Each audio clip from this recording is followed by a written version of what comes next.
Okie dokie. So here we go. So I want to start with this. I had no idea. I have over 1,000 videos that I've recorded in like, what is it? Maybe like a year and a half worth of time. Holy shit. And not all of them are great quality, but oh well.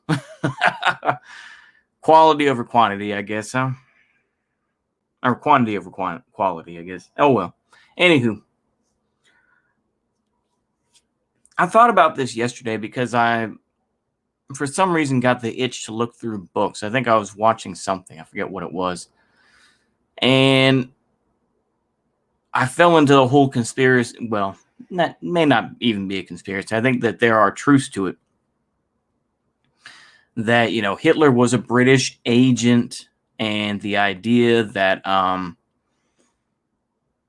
the British and the Americans created the Nazi Party and all that. They wanted to fight Bolshevism, even though in some cases I thought, according to Edward Sutton, is that the Bolsheviks were funded by, like rich,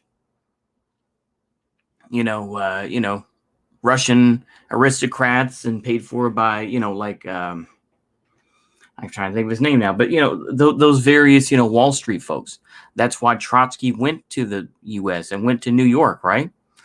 That's the whole idea of it, isn't it? I mean, like I say, I don't even disagree with these things, but my question always comes down to it is, what are you going to do about it? And of course, they don't really have an answer, I think. They're just like, well, just spread the information and someone will do something about it. They do that so that they're not responsible if someone goes off and, starts shooting folks up, or they go to Comet Pizza or something like that and decide to,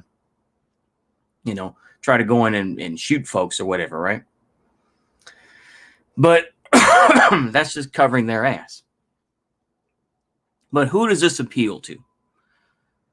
I think it can appeal to young folks to a certain degree, I think, depending. But it also appeals mostly to older folks, in my opinion. This appeals to boomers who feel burnt out. And the narrative that, well, the Nazis won and that the U.S. being imperialist and evil, and Martin Bormann, America used to be a great country, but then the Nazis took it over and everything else like that because Operation Paperclip.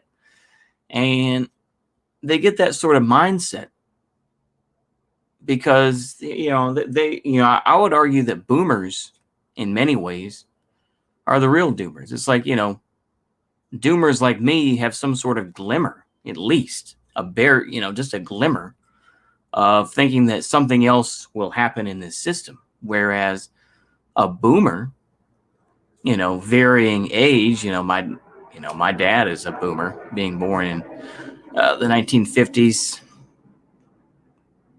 was, turning 67, I think. But, these are the folks that are the real doomers because they realize that their lives are completely meaningless, that they've created this system and everything else, and they help, even though they have definitely had the fruits of that labor to a point. Like I say, not every single one, but I would say, maybe 70-30 have the benefits of. Anywho, where they'll say, this is the reason why America fell apart because of this, And the thing is, this whole conspiracy theorist sort of mindset, or the truther sort of mindset, I've always been, it's like I can respect what they're saying, but ultimately they don't really, it's just doomerism, basically. And I think, once again, this is an evolution of my thinking on these things, is that ultimately they don't want to,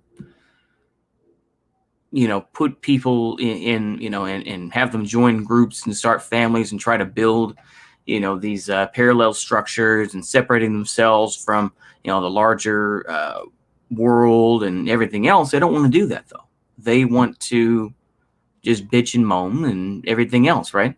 And particularly the creators, so to speak, the Alex Joneses, the James Corbetts of the world and all that other stuff. These folks just want them. It's like, yeah, do your own research, and everything else. Of course, they say that.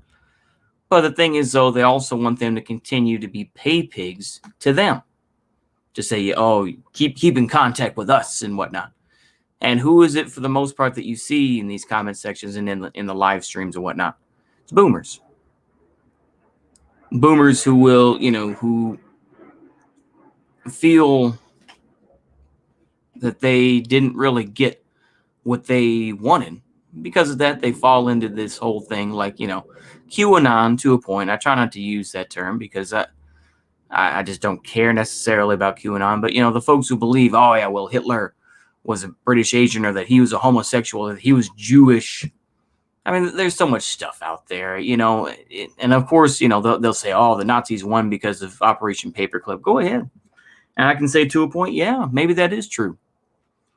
The thing is, though, what are you going to do about it? And they, of course, say nothing. And of course, I think it was this book. I can't remember what it was called offhand, but I think it's like, Conjuring Hitler. That's it. Conjuring Hitler. And this sort of idea where it's just like, yeah, this is the true story, this and that. I've had all these old books and whatnot. Ooh, it's just ultimately they don't have an answer. Ultimately, it's just, nothingness. But I will finish up with this because basically I've repeated myself quite a bit, as I do in these videos. But I just got through watching quite a bit of buck breaking. Shout out to Jimmy Whisper, by the way, for putting that out there. I did download it, so I will be reviewing it again, watching the whole thing and finding the best clips. And I'll be putting those up starting probably today, when this is going to be put out, because I already put out 4 videos today. So I'll go ahead and leave this one, and I'll try to find some good clips, and over the next couple of days, I'll upload them. So hopefully y'all enjoy those, and I think that's all I have to say. See you later, and a goodbye.